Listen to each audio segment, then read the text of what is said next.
사랑하는 청년부 여러분, 잘 버티고 계신가요?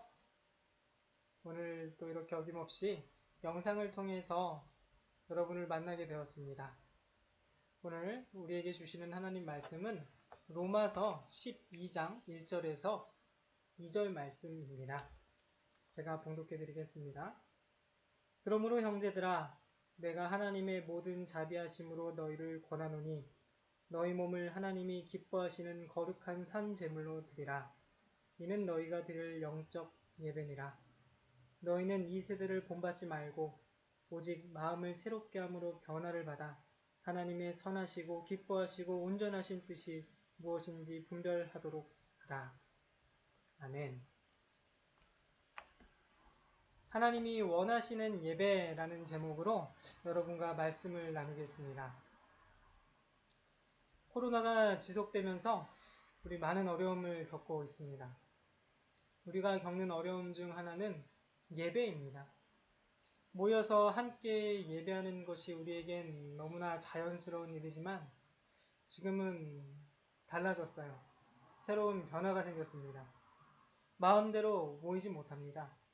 설사 모였다 하더라도 편하게 마음을 다 내려놓고 예배할 수가 없어요. 코로나는 정확하게 우리 예배의 모습을 바꾸어 놓았습니다. 이제 우린 집에서 예배합니다. 우리가 지금 이렇게 영상을 통해서 얼굴을 보고 있는 것처럼 온라인으로 예배합니다. 결코 쉬운 일이 아니에요. 여러분 어떻습니까? 영상으로 예배하기 쉽습니까? 집에서 예배하기 어디 쉬운가요? 저만 해도 집중하기 정말 어렵더라고요. 불편함도 많습니다. 어려움이 한두 가지가 아니에요. 영상 예배가 이제는 좀 익숙해질 법도 한데 여전히 어색합니다. 집에서 예배하는 것이 익숙해질 것 같은데 여전히 어색해요. 왠지 이상합니다. 처음 코로나가 터졌을 때 많은 교회들이 여기서 저기서 각각 다른 반응을 보였습니다. 온라인 예배를 해야 된다. 아니다. 어떻게 온라인으로 예배를 드리나? 반드시 모여야 한다. 뭐 이런 이야기를 많이 했어요. 온라인이냐 오프라인이냐 놓고 갈등이 있었습니다. 성경적이냐 성경적이지 않느냐 의견 충돌이 있었어요. 지금도 마찬가지입니다. 아직 코로나 이후의 예배 모습이 자리매김되지 않았습니다. 무엇이 성경적인 예배인가? 이런 상황에서 어떻게 해야 하는가? 모든 것이 혼란스럽습니다. 더욱 중요한 문제는 무엇인가? 예배를 제대로 드리지 못하면서 우리 성도들이 조금씩 영향을 받고 있다는 것입니다. 우리 삶도, 우리 마음도, 우리 생각도 모두 영향을 받아요. 안타깝지만 예배를 드리지 못한 결과는 긍정적이지 않고 부정적입니다. 왜 그렇습니까? 예수님을 믿고 하나님의 자녀가 된 저와 여러분은 이 예배를 통해서 하나님을 만나요. 우리는 예배를 통해서 하나님을 만나고 또 기억하고 또 앞으로 하나님 하실 일을 기대합니다. 우리는 그래야만 살 수 있어요.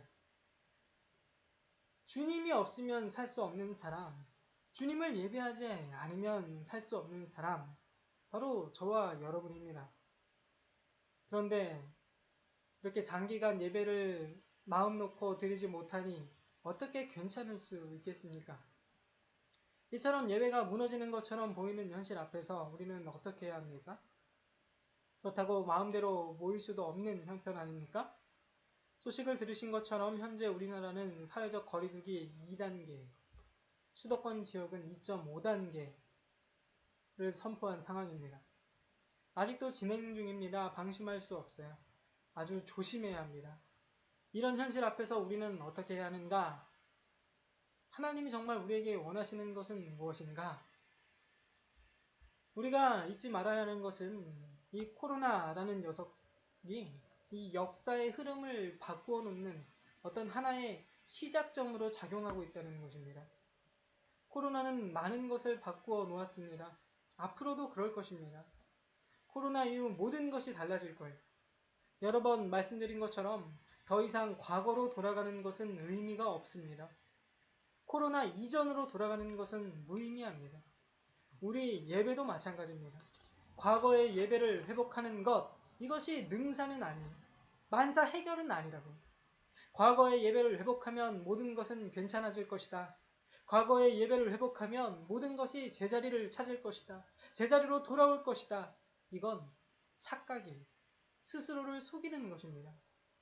과거의 예배 회복이 오늘 우리의 신앙을 담보하지 않습니다. 예전처럼 예배 드리면 우리의 신앙이 회복되고 반대로 그렇지 못하면 우리의 신앙이 와르르 무너지는 게 아니라고요. 우리는 이런 환상에서 벗어나야 합니다. 그렇다면 하나님이 오늘 이 시대 앞에 있는 저와 여러분에게 원하시는 예배 무엇입니까? 하나님은 오늘 우리를 원하세요. 저와 여러분을 원하신다고요. 정확하게 오늘 말씀의 표현을 빌려서 말하면 우리의 몸을 원하십니다. 우리가 처한 상황 속에서 우리는 자신의 몸을 하나님께 드리는 방식으로 예배해야 합니다. 청년부 여러분 기억합시다. 우리는 과거의 예배를 회복하는 데 집중하지 말고 오늘 우리의 몸을 하나님께 드리는 데 집중해야 합니다. 말씀을 보십시오. 바울은 예배의 개념을 완전히 새롭게 바꿉니다. 12장 1절입니다. 그러므로 형제들아 내가 하나님의 모든 자비하심으로 너희를 권하노니 너희 몸을 하나님이 기뻐하시는 거룩한 산 제물로 드리라. 이는 너희가 드릴 영적 예배니라. 몸을 어떻게 하라고 말합니까? 몸을 하나님께 드리래요. 하나님이 기뻐하시는 거룩한 산 제물로 드리랍니다. 몸을 드리는 것은 무엇을 의미합니까? 우리의 존재, 인격, 삶 전체를 하나님께 드리는 것을 의미합니다. 로마 성도들은 유대인과 헬라인, 이 유대인과 이방인이 한데 모여 공동체를 이루었습니다. 우리는 알아요. 유대인과 이방인들은 다릅니다. 달라도 너무 달라요. 유대인은 기본적으로 하나님의 백성입니다. 그러나 이방인은 아니에요. 이 둘은 삶의 모습도 다르고 습관도 다르고 이 정서 모든 것이 다릅니다. 많은 차이점에도 불구하고 둘 사이에 공통점이 하나 있습니다. 둘의 공통점은 종교가, 신앙이 이들의 삶의 절대적인 위치를 차지하고 있다는 것입니다. 유대인도 신앙이 있고 이방인도 신앙이 있습니다. 유대인은 하나님을 섬겨요. 이방인은 각각 자기가 좋아하는 신을 섬깁니다. 유대인은 하나님께 제사를 드리고 이방인은 자기 신에게 제사를 드립니다. 이처럼 다른 두 부류의 사람들이 예수님을 만나 하나의 공동체를 이룹니다. 어떤 변화가 생겼을까요? 공동체 안에 생긴 가장 큰 변화는 전과 달리 한 분 하나님을 섬긴다는 것입니다. 한 분 하나님께 제사를 드려요. 우리는 여기에 주목해야 합니다. 둘이 똑같이 한 분 하나님을 섬긴다. 바울은 유대인에게도 이방인에게도 모두 알아들을 수 있는 이 제사 용어를 일부러 가져옵니다. 둘 다 제사를 드렸거든요. 이 제사에 사용된 표현들을 그대로 가져와서 이렇게 말해요. 너희 몸을 거룩한 산 제사로 하나님께 드리라. 많은 성경학자들이 똑같이 말합니다. 하나같이 말해요. 여기에 사용된 표현들은 제사의식에 사용된 표현이래요. 바울이 굳이 제사의식에 사용된 표현들을 가져와 너의 몸을 거룩한 산 제사로 하나님께 드리라 라고 말하는 이유는 무엇입니까? 성도들더러 예전과 똑같이 제사를 드리면 된다고 말하기 위함입니까? 유대인도 이방인도 제사를 드렸습니다. 유대인은 하나님께 제사를 드리고 이방인은 자기 신에게 제사를 드렸어요. 그런데 왜 바울은 굳이 제사와 관련된 이 표현들을 사용하는가? 이제는 한 분 하나님께만 제사를 드려야 한다. 이런 걸 말해주고 싶은 걸까요? 아니. 이제는 예수님을 믿고 하나님의 자녀가 되었으니 이전과 다르고 전혀 새로운 완전히 새로운 예배를 드려야 한다고 말해주기 위함입니다. 정확하게 바울은 제사 개념을 바꿔요. 새롭게 바꿉니다. 전에는 동물을 잡아서 제물로 드렸습니다. 이제는 달라요. 성도들은 동물이 아니라 자신의 몸을 제물로 드립니다. 어떻게 이런 일이 가능한가? 어떻게 자신을 하나님께 드릴 수 있는가? 모든 성도는 예수 그리스도의 십자가 죽음과 부활을 통해서 하나님과 새로운 관계를 맺게 되었기 때문입니다. 이젠 나의 것 아니고 하나님의 것이. 하나님의 자녀가 되었기 때문입니다.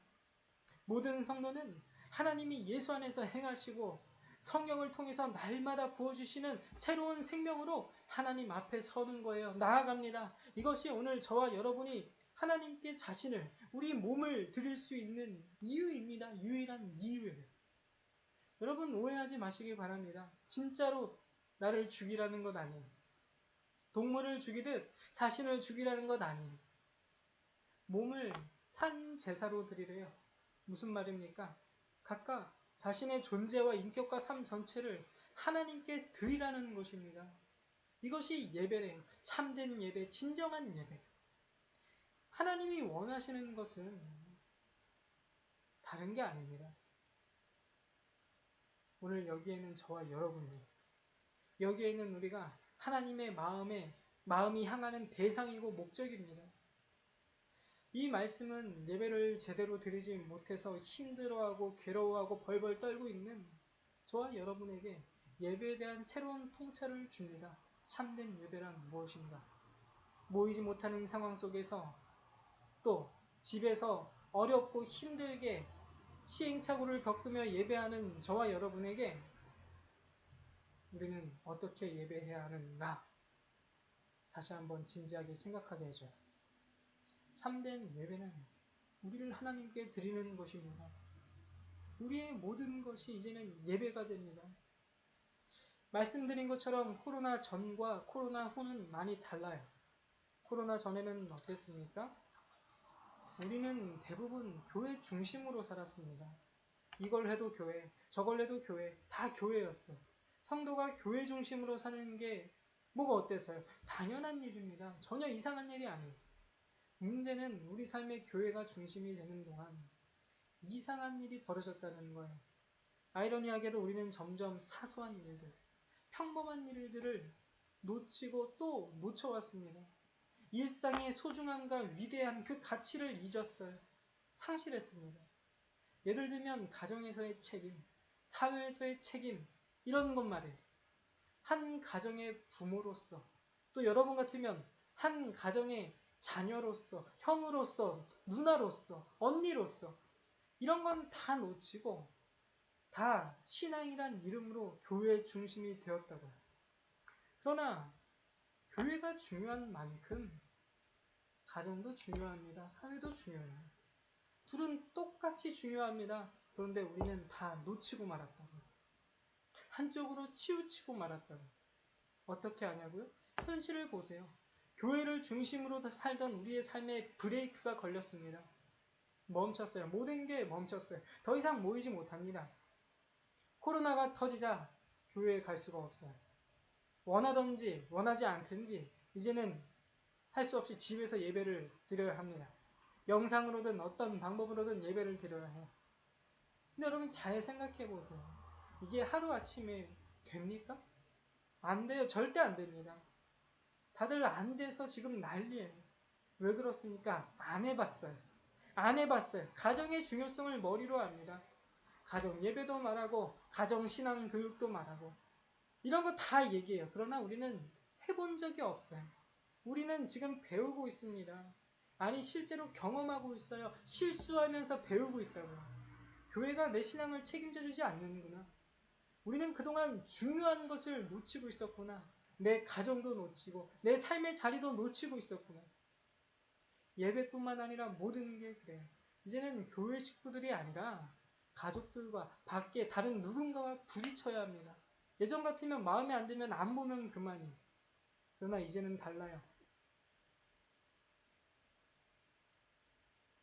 이제는 보고 싶지 않아도 얼굴을 봐야 되고 살을 부대끼고 싶지 않아도 부딪혀야 합니다. 지지고 볶아야 된다고요. 다들 어쩔 줄 몰라 합니다. 뭘 해야 될지 모르겠어요. 부딪혀 봤어야죠. 대화를 해봤어야죠. 우리가 교회 중심이라는 핑계를 대면서 그동안 가정을 소홀히 하고 사회를 소홀히 하는 동안 생겨난 상처와 아픔은 절대로 사라지지 않습니다. 여전히 있어요. 우리 각자가 그 흔적을 고스란히 떠안아야 합니다. 여러분, 주위를 둘러보면 우리 안에도 무너진 가정이 얼마나 많습니까?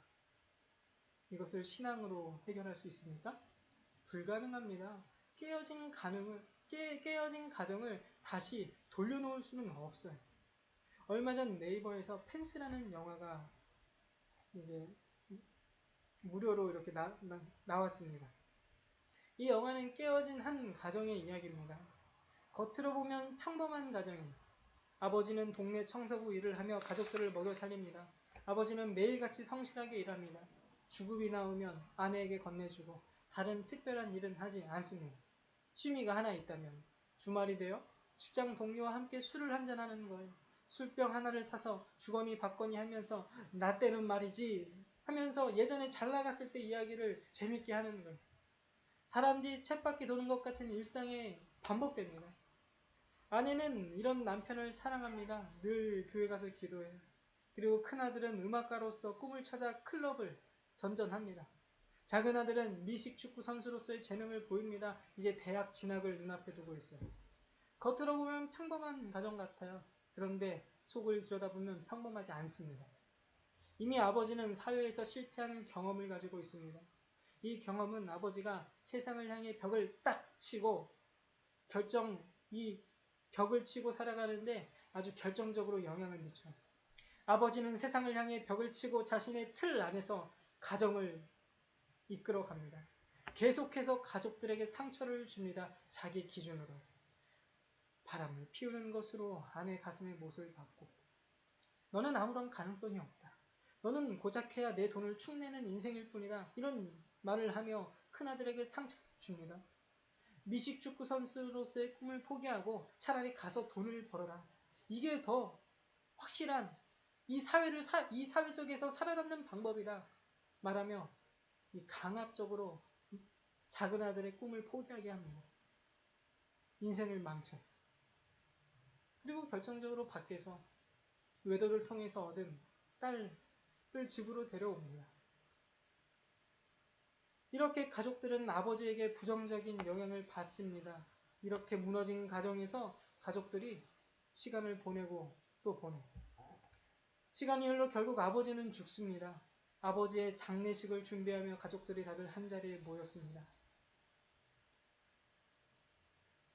이미 아내는 남편을 향해서 마음의 문을 닫았어요. 큰아들은 결국 범죄자가 되었습니다. 그리고 작은 아들은 미식축구 선수의 이 꿈을 포기하고 군인이 되었습니다. 딸은 벌써 이렇게 초등학생 정도 이만큼 컸어요. 시간이 지나서 모든 게 해결된 것처럼 보이지만 아니에요.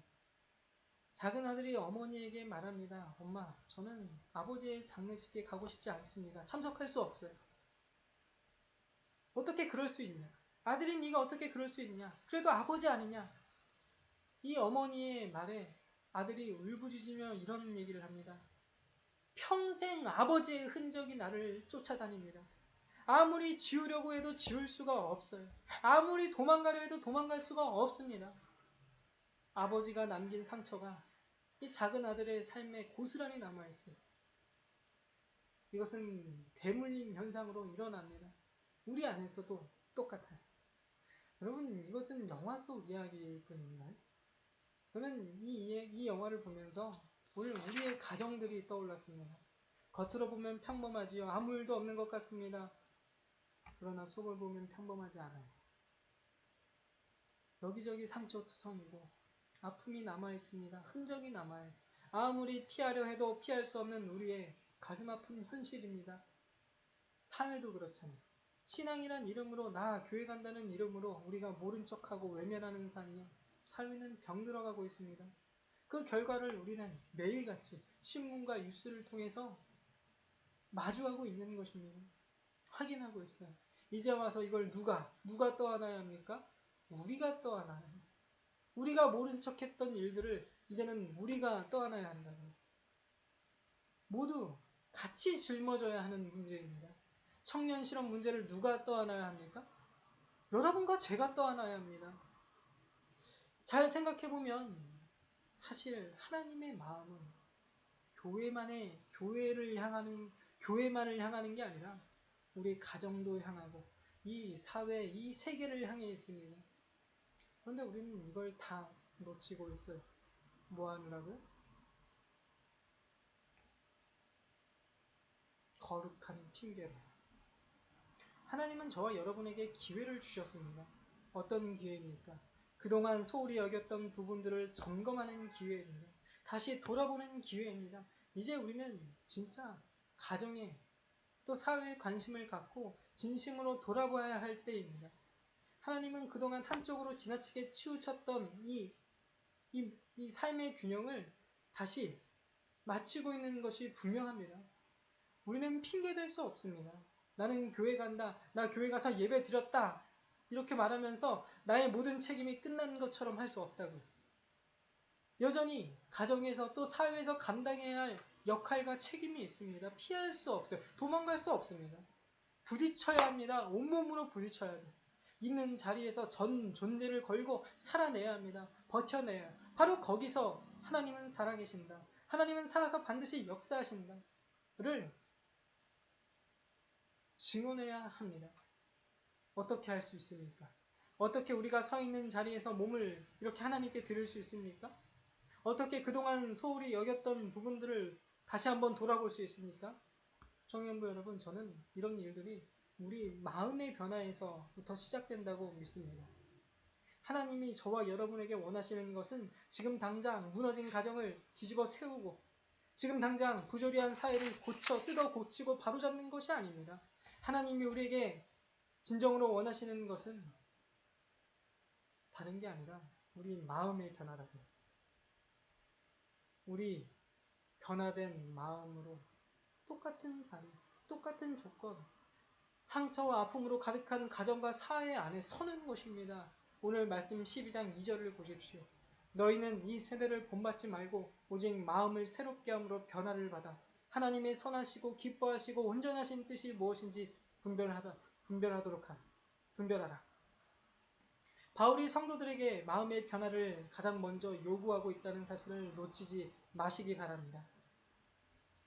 일전에 한번 말씀드린 것처럼 요시야 시대에 종교개혁이 있었습니다. 많은 백성들이 요시야의 종교개혁에 참여하며 열광했습니다. 이제 드디어 성전이 회복되고 안식일이 회복되고 율법이 회복되고 모든 게 회복되는구나. 모두가 열광했습니다. 그런데 선지자 예레미야가 이 모든 상황을 지켜보면서 이런 얘기를 합니다. 여기가 성전이다, 성전이다, 성전이다 하는 말을 믿지 말아라, 속지 말아라. 예레미야는 중요한 사실에 주목합니다. 성전도 회복되고 안식일도 회복되고 율법이 회복되었습니다. 그러나 회복되지 않은 게 있어요. 무엇입니까? 사람의 마음.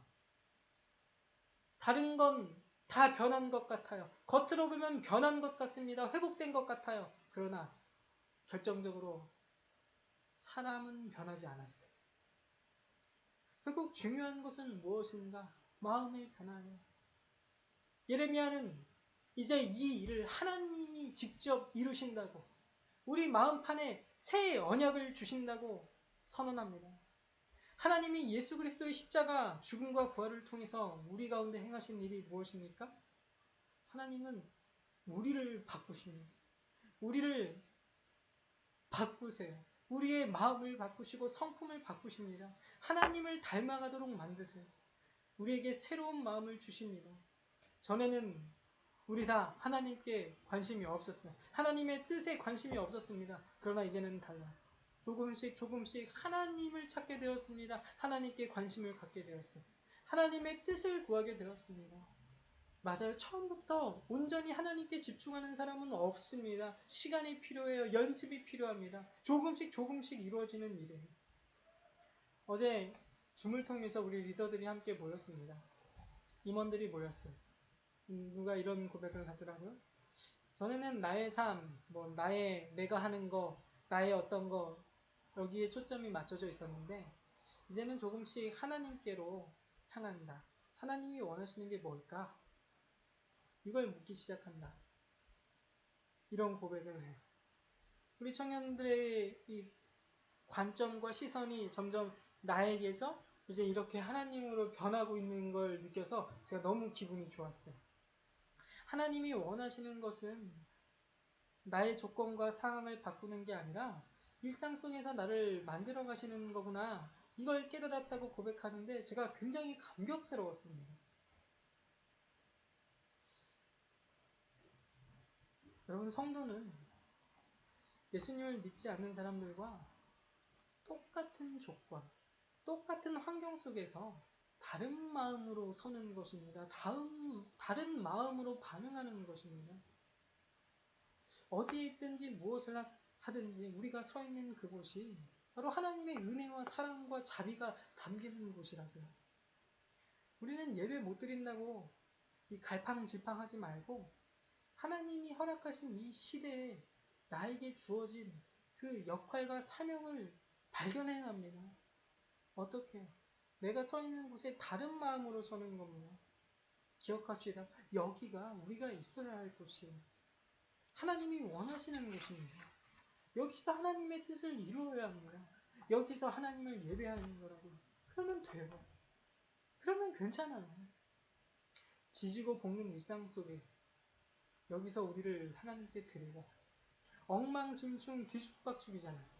그런데 다시 또 우리 자신을 드리고 이렇게 우리가 서 있는 자리에서 다른 마음으로 반응하는 여러분과 제가 됩시다. 마음껏 해보세요. 영상도 틀어보시고 제 말씀을 막 듣다가 마음에 안 들어. 그러면은 우리 조준기 전도사님 영상을 딱 틀어놓고 예배를 드리시란 말이에요. 다 좋습니다. 그러나 중요한 걸 잊지 마시기 바랍니다. 하나님이 진정으로 원하시는 것은 저와 여러분이 우리의 몸을 하나님께 드리는 것입니다. 우리의 인격과 존재와 삶 전체를 하나님께 드리는 거예요. 하나님이 원하시는 진정한 예배. 이 사실을 붙잡고 이 말씀을 붙잡고 우리 또 한 주를 잘 버텨냅시다. 기도합시다. 하나님, 예배를 드리지 못하는 상황입니다. 우리의 예배가 무너진 것처럼 보입니다. 그러나 하나님, 오늘 이 시대 앞에서 하나님이 우리 모두에게 원하시는 예배는 무엇입니까? 하나님이 원하시는 것은 우리의 존재와 인격과 삶 전체인 줄로 믿습니다. 하나님, 우리가 서 있는 곳에 당당하게 서서 우리 자신을 하나님께 드리기를 원합니다. 이런 은혜가 우리 가운데 넘치기를 간절히 기도합니다. 예수님 이름으로 기도합니다. 아멘.